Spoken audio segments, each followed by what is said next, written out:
And joining me now on the Boardwalk Honda Hotline is Kevin Durso, covers the Flyers for 97.3 ESPN.com. And Kevin, I'm glad you're able to come on today because now the trade deadline is gone. No more conjecture about guys coming and going. This is basically the roster we're getting moving forward. And look, that was an exciting win they had over Buffalo a couple nights ago.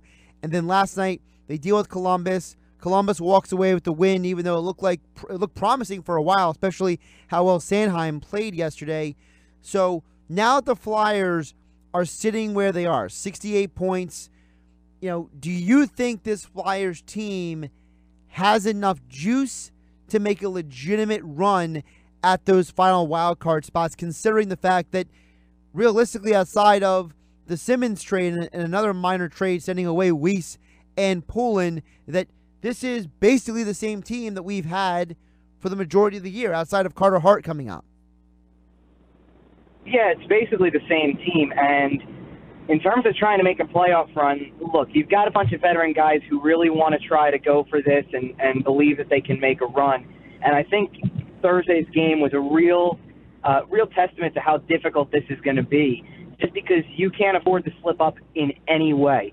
And while that game had a lot of promising features to it, the Flyers came out with a lot of jump in that game to start with. They got the early lead with the power play goal by Jake Voracek, and the way Sanheim played in addition, it's all well and good. And you can live with a game like that going to overtime and getting a win in overtime. You can probably even live with an overtime loss if you're in a completely different position, obviously. You can, if it's just about positioning within the playoff picture, then you can live with that result. But you really needed to find a way to win that game in regulation for where you're sitting now, and that's what makes this task so difficult. Now, you got the New Jersey Devils tonight, and that's a team that is out of the playoff picture, has really sold off a lot, and they are just decimated by injuries. There's no Taylor Hall in this game tonight, no Kyle Palmieri tonight. There's a lot of players missing from that lineup that are very big threats. They traded Marcus Johansson away to the Bruins at the deadline, and that trade happened probably about the same time that the Simmons trade did, so it was right under the gun. So they're missing a lot of players this point that they would have had the last time the Flyers saw this team. So you've got to come out and play your game, and even though it's a back-to-back for the Flyers, you've got to take the task at hand here to keep this run going in any way. But even then, it's still going to be very difficult. Next week is a brutal schedule between 2 games against the Islanders on the road, a home game against Washington. So it's not particularly looking favorable for the Flyers, but, that's up to the players at this point. It's how they go out and they handle business on a nightly basis to determine whether or not this run has any legs to it. Speaking of legs, the guy in goal lately is Brian Elliott, and part of that's because of Carter Hart's injury. I mean, initially it was because Carter had a couple of struggles, in a couple of games, but then, the injury issue, he's been out. And, to me, I think Elliott plus Hart's play is going to make or break this team, because in hockey, people overlook the fact that, look, the goalie is always going to be the last line defense. The goalie is always going to be the guy at the back end dealing with whatever the other team. So, if you're playing a team, like Pittsburgh on Saturday night, or you're playing a team even higher in the standings, like they played Tampa this year, or even Columbus last night, that goalie's got to, make some big plays. And I'll be honest with you, Kevin, if Brian Elliott continues to be in goal, I have zero confidence in this hockey team of actually making it to the postseason. I can understand that. I mean, you look at the goal that Panarin scored in the second period of that game, it's pretty weak, and even the third one by Scott Harrington, it's not necessarily whether he's going to say he was screened or not. There's not really an indication of what he's not going to make an excuse, obviously, being the goalie. But whether you want to make that excuse or not, it's not really acceptable for a shot at that long range, not deflected, to still find its way into the net. All that being said, I mean, tonight you're getting Cam Talbot in goal, which is going to set a new NHL record. That's going to be the 8th goalie that's suited up for the Flyers this year. And this is a really big game for Cam Talbot because this is his first opportunity to play for the Flyers since the trade happened.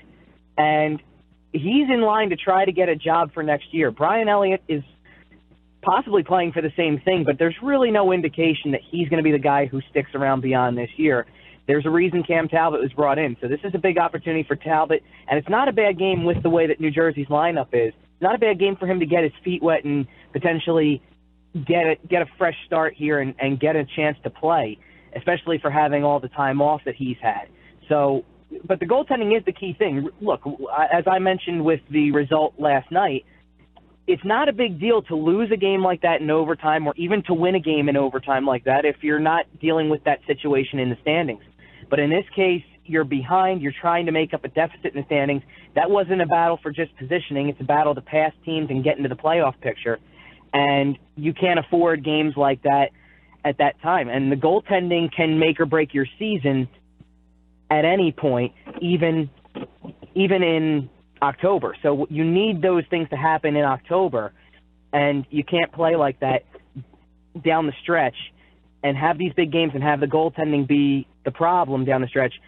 It's good to have that goaltending position solidified from the start, and the Flyers didn't have that at the beginning, so that's why it becomes such a glaring point now. They probably have that guy in Carter Hart whenever he's able to come back, but realistically, with the way that the season's going and the challenge that you're facing in trying to make the playoffs, it may not be that big of a deal to not have Carter Hart right now because the task is so big. You want to focus on his long-term health before you focus on long odds of making the playoffs. So that's an important thing, too. Kevin Durso joined us on the Boardwalk Honda Hotline on 97.3 ESPN. Follow him on Twitter for all of his Flyers coverage at Kevin_Durso and all of his work. Check it out at 97.3ESPN.com. You mentioned the upcoming schedule. Again, the Devils tonight, the Islanders on Sunday, back home versus the Capitals next week, and the Islanders again next Saturday. Both those Islanders games are on the road, by the way. You mentioned the tough upcoming schedule. You play the Capitals twice this month, the Islanders twice this month. You got to play Pittsburgh again in a few weeks. So, and you play the Maple Leafs twice this month. So, I ask you, Kevin, looking ahead to this schedule, it's going to be a tough road. But is there a guy that you look at who's not the goalie that you say, if that guy steps up and has a hot month, that's the guy that can be the biggest difference maker for the Flyers?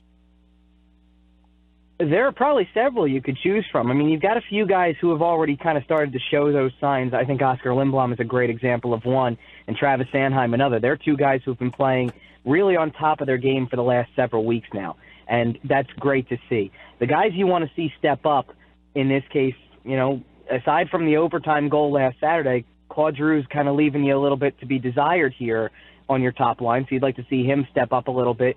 This will be a great place for Shane Gostisbehere to kind of break out of those struggles offensively and to just fire at will kind of here and see if you can make something happen, because offensively he's had a bit of a down year here. He's had a down year across the board, but offensively is normally where he can make you forget about the defensive struggles at times. And when it's not coming offensively either, then you just kind of notice him in all the bad ways, it seems.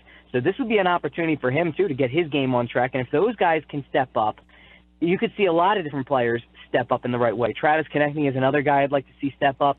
Just feel like, again, that's another guy who's been getting top-line minutes and usually deserves the top-line minutes, but lately hasn't been one of your best players. And you need guys like that to be your best players. So those are three guys in particular that I'm looking at and would like to see more of. I don't think it's going to take too long for Giroux to get back into a rhythm. He usually finds his way back soon enough, but Konechny's had prolonged slumps. Gostisbehere's had a down year across the board, and those are two guys who really need to bring their A game coming up down the stretch. Again, the Flyers play tonight in New Jersey versus the Devils. Coverage again at 7 o'clock right here on 97.3 ESPN. You mentioned Konechny, and we saw this with Provorov. We saw this with Gostisbehere last year for the most part. It seems like for the young guys on this team, in this organization, that second year, there's points where it's almost like they're almost skating through mud, right?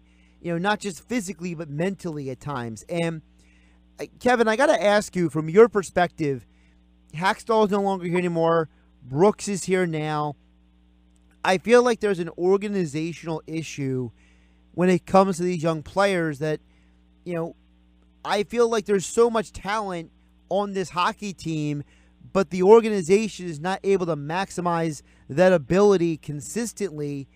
And I'm curious, from your perspective, is that a coaching issue? Is that a chemistry issue? Is that a locker room issue? Where do you place your thumb on where it is that it seems like these young guys, they burst on the scene, they have these great games, and then they just seem to go through this malaise? I think it depends on the player. Like, I look at a guy like Lindblom and think that was completely a coaching issue, because when Dave Haxtell was here, he didn't utilize Lindblom in the way that he's being utilized now. Scott Gordon's given him the opportunity to play on the second line, and wouldn't you know it, he's starting to find some consistency to his game. For other players, it's completely different. I think Gostisbehere's had a little bit of a problem individually. There's been things that, they've made a lot of changes over the course of the year, obviously. But to bring in a guy like Rick Wilson as an assistant coach to handle the defense, and to watch Travis Sanheim grow leaps and bounds this season, to watch Ivan Provorov kind of come out of the slump he was in at the beginning of the year, for whatever reason. I think Ivan Provorov's problem at the start of the year, most importantly, was the fact that he played his last game of the season the year before, basically with one completely destroyed shoulder there for a little while, and he had to get work back from that and get healthy again. And I think that was still affecting him at the start of the year, so he couldn't do everything the way that he normally does it, and you're seeing him start to use his size again and use his muscle a little bit more and trying to play defense. I look at other guys, though, and I think Gostisbehere's a unique case as well, because Gostisbehere's been one of these guys who hasn't really found a way out of the struggles, and he kind of is what he is defensively, but you're wondering about the offensive side, and which coach can you pinpoint the offensive side to? Is that a defensive coach who says, don't do this? Is that the power play, which is Chris Knobloch? Is that a guy who's saying, we're not going to shoot from the point like that all the time? Is that Scott Gordon's philosophy? So there's a lot of things. And Scott Gordon's kind of had a lot of things to say about Gostisbehere in terms of his want to get into the right opportunities to be successful offensively, but he's not really setting himself up for that success when he plays in a defensive zone. He's usually passing the puck off to a teammate in a bad position. It can lead to a turnover. He's made some really bad reads at the defensive blue line, jumping up to try to make a play, and then he gets beat, so it leads to an odd man rush that's really with no time for a goaltender to react. So those situations are bad situations. It just depends on the player and the situation he's put in. I think for a lot of these young players too, stability is a big thing. And when you've got coaching changes and GM changes happening early in the year, it's really hard to wrap your head around it when you're a 22-year-old kid who has not gone through that kind of struggle and those kind of changes before in your past. So I think that what the Flyers need to do most importantly is figure out exactly what they want to do going into next year. This year, the past is what it is. You've got the stability for the rest of the year because the trade deadline's gone and this is the roster moving forward. And you're finally starting to see some chemistry formed and some players elevating their game. For next year, you need everybody to be on that page from day one. And it just, looking back on it now, it just feels like there's always been that little level of doubt and tension between everything, the GM situation, the coaching change that happened in January, after all the other struggles, or in December, I should say, after all the struggles following Hextall's firing. So those are things that I keep an eye on, and to allow them to play their game, to use the system to their advantage, and to not wonder where the next system's coming from. You saw them have that same struggle when Scott Gordon came in. They had an 8-game losing streak early on because there was limited practice time, a lot of games being played, and not a lot of time to adjust to a completely new system. Now they're starting to play with some consistency within the system, and it's just a matter of getting that for year-round as opposed to another slow start, sluggishly playing your way through October and November and trying to make up the ground at the end of the year. It's not a formula for success, and over the entire course of Dave Haxtell's time with the Flyers, it was basically the same story year after year, and twice they managed to find a way out of it and make the playoffs, and the other 2 times they didn't. So if you can get off to that good start at the beginning of the year, it's going to position you better later in the year, and that's just the simple fact of it. Follow him on Twitter at Kevin_Durso on Twitter, and check out all of his work at 97.3 ESPN.com. He hears Flyers minutes throughout the week, throughout the midday. Kevin, keep up the great work with covering the Flyers, and I know, at least for me and a lot of other Flyers fans, we're going to be looking at this team with a bit of a critical eye because we really – look, I know for me, and I know other people as well, they're definitely curious about what exactly can this Flyers team do over this month of March with this tough schedule. So keep up the great work, and we'll be keeping an eye on the Flyers with you. Thanks, Josh.